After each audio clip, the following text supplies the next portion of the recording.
So tonight we would like to address the city with the state of the city.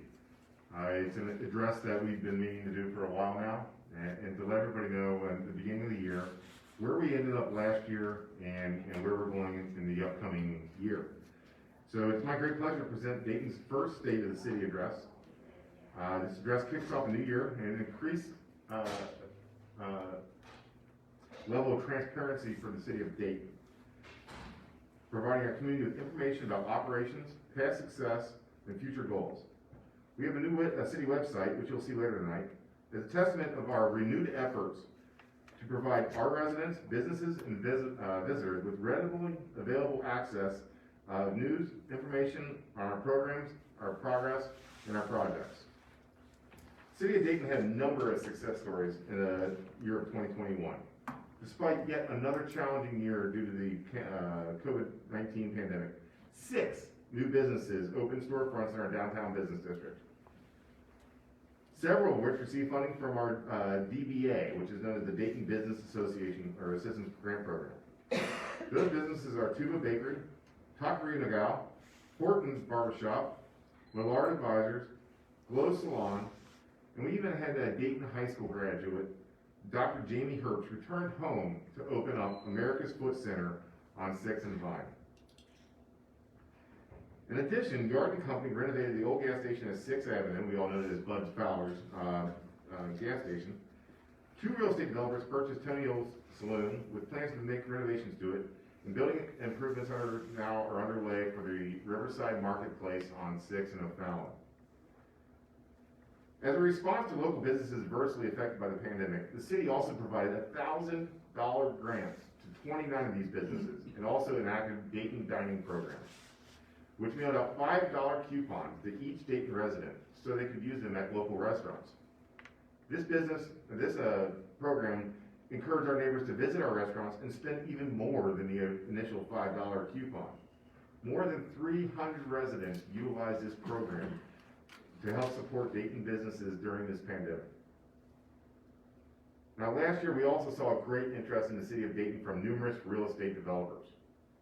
They are adding new businesses, they are adding new residents, and they are adding new neighbors into our community for the first time in many years. On our riverfront, the Gateway Apartments opened its doors in May to the Tapestry on the River apartment complex. They opened in 2020. It sold for $70 million in September. Now that's more than double its previously assessed value in 2019, and it was renamed Manhattan on the River.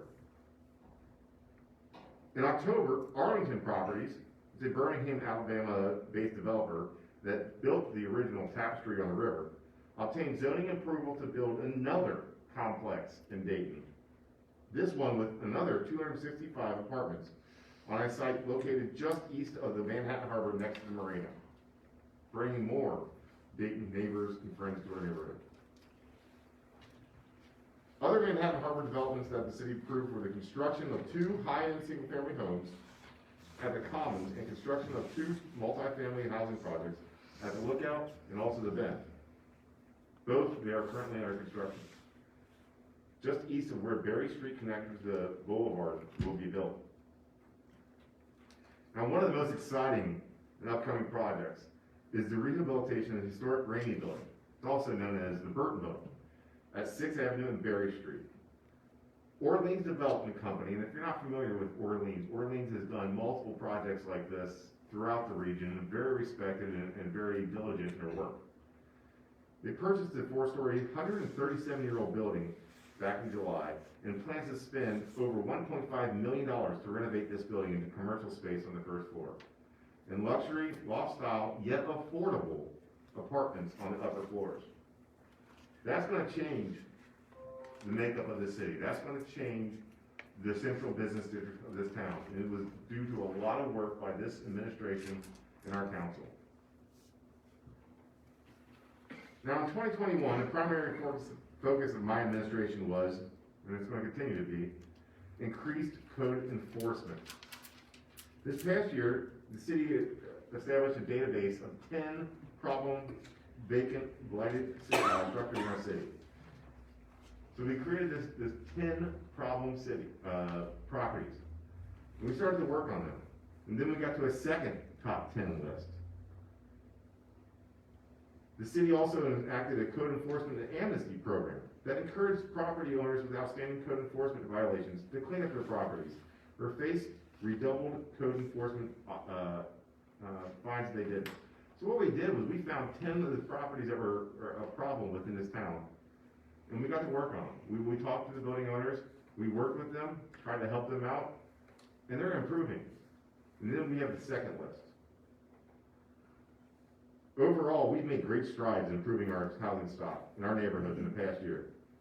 And we have to certainly thank city staff, and we're looking at Cassie, we're looking at Jay, we're looking at Jared, and thank them for the homeowners and residents who have joined the cities in cleaning up our neighborhoods and our streets. We expect to see even more improvement in this area of focus in the upcoming years. Now, 2021 was a great year for our parks. Sargent Park is now fully open to the public and became a natural oasis for hikers and residents who can now enjoy 2 miles of scenic trails on the southern end of our city. We replaced unsightly, unwelcoming, chain link, barbed wire fence and replaced it with attractive wooden fences. We made improvements to the parking lot and sanitary stormwater infrastructure. We planted over 100 of trees and removed many invasive species of plants and installed new trailheads and trails throughout the park. Our neighbors, our friends are using these parks to enjoy their life. At Gilland Park, one of our premier parks, in partnership with Dayton Independent Schools, we installed a new concrete backstop behind the girls' softball field. This allows access to ADA for folks who may not be able to use might have a wheelchair, might have a walker, and they are now able to see their kids play softball. How cool is that? And a huge, huge thanks to our park board, and especially to Amanda Bowman-Basler for her work on this work, and our city volunteers who are not paid. They do this out of the love for their city and for their parks. And we thank you for your ongoing efforts to benefit our parks. Now, Dayton's fortunate to have a highly qualified and efficient city staff. In 2021, I hired 2 members of the city management team, and we've seen great success with this new leadership team. In March, I hired Jay Fawcett. Jay, quite accomplished. He was the city manager in Covington. And as our new city administrator, and he and I together hired Jared Barks. Where's Jared? He's there. Peter. Jared, we brought him in from Morgantown, Kentucky, as our assistant city administrator, and we're building a great team that is taking care of our city's projects. Now, last year, the city council, who has done an amazing job over the last 2 years, approved a substantial increase in pay for our public safety personnel. So both our fire and our police were in need of pay increase. We were losing fire and police to neighboring cities, but this council approved the pay increase to keep them. We kept them competitive with surrounding municipalities, and we increased our employee retention in both departments. And despite dealing with unprecedented pandemic for our second year, and the increased costs and expenses related to it, and because of the new economic growth that we have seen in Dayton and increased property values, we are able to maintain a financial stability and establish a strong foundation for economic growth. Our city staff achieved great significant success in our departments during this past year, a list of which can be found on our new website, www.daytonky.com. I encourage everybody to check it out. It went live today. In 2021, the city emphasized strategic planning by seeking input from our council during a day-long strategic planning session in the spring, as well through interaction with our city boards and committee members and residents of our city, including the city's first ever satisfaction survey, which was brought on to us by Mr. Barks. This strategic planning has allowed us to prioritize and make decisions based on the invaluable input provided by the Citizen of the Year in 2022. In 2022, the city will encourage this emphasis with its first ever Dayton Vision meeting, gathering of residents, staff, board members, and community stakeholders to coordinate ideas, events, and strategic plannings. So this past year, we've had multiple events, multiple meetings within this room where we talk about what do you want, what do you see as good, what do you see as bad. And we're going to continue those efforts and those meetings with city staff, city council, and our residents over 2022. And I encourage everybody to please to involve yourself with these events. So as you can see, 2021 was a banner year for the city of Dayton. And this year looks like it's going to even be better. 2022 is going to be a big year for the city of Dayton in terms of new infrastructure and developments within our city. A number of projects are underway in the Manhattan Harbor neighborhood Manhattan district, and it'll be finally finished with a new road being constructed from past the apartments onto Mary Ingalls Highway. The long-awaited Berry Street Connector project, which is extremely important to our administration and our city, will provide needed connection to our central business district and allow our police and fire departments easier access to these neighborhoods is going to be completed. Improvement on the intersection of Manhattan Boulevard, O'Fallon, and 5th Avenue will improve vehicular and pedestrian safety at this dangerous intersection. Having been designed and construction is slated to part on this project in the spring. New sidewalks, trails, and pedestrian improvements also will be undertaken by the city in our upcoming months, with several long-awaited projects coming to fruition, including construction of the new sidewalks on the west side of Dayton Pike, from 7th Avenue to Chateau Ridge, and also on Belmont Road. Construction will also start on phase 2 of the Riverfront Commons River Edge Trail project and the pedestrian bump outs that we've been waiting for so long on 6th Avenue. Design plans for these are in the final stages of comments and will be completed within this year. We also have a bunch of streets that we need to take care of that have been historically Dayton streets. And 10 of those will be resurfaced in the city during 2022. The city is going to plan to spend $200,000 to repave sections of 9 streets in the city based on our road improvement priority ranking system created by our city engineers and the state of Kentucky's transportation cabinet.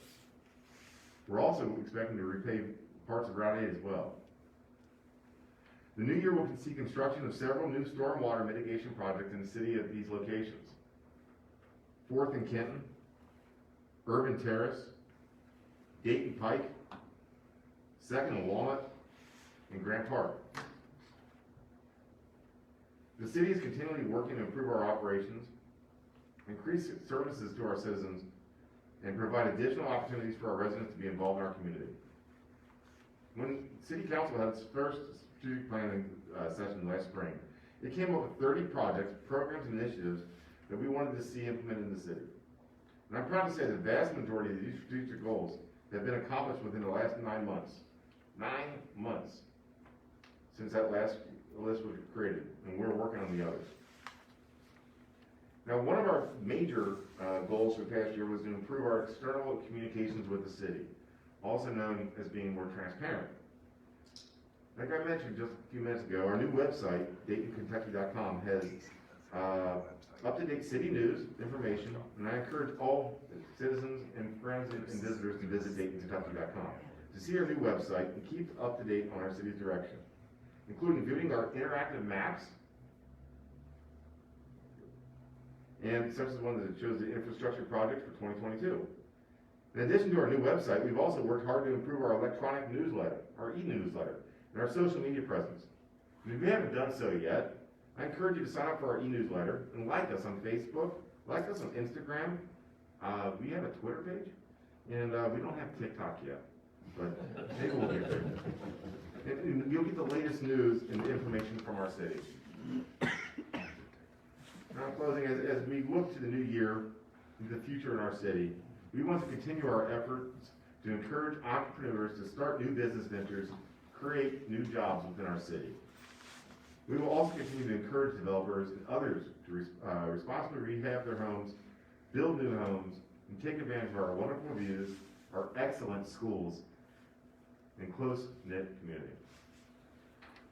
Dayton is very fortunate to have a large amount of city council members, city staff members, volunteers, and residents who are all working together to create an environment of energy, vibrancy, and growth in our community. Our infectious energy is creating many of the positive impacts that we're experiencing today. From the attraction of new residents and new developers to our community, to the opening of new businesses on 6th Avenue, and the continued success of our Dayton Green Devils. So I want to thank all these people. I want to thank them for making a huge difference within our community. Your creativity, your ambition, and your energy are the primary reasons for our city's recent success and why our community's future looks to be so bright right now. So thanks to everybody in this room, thanks to City Council, thanks to all the volunteers, thanks for making all these things possible. I thank you.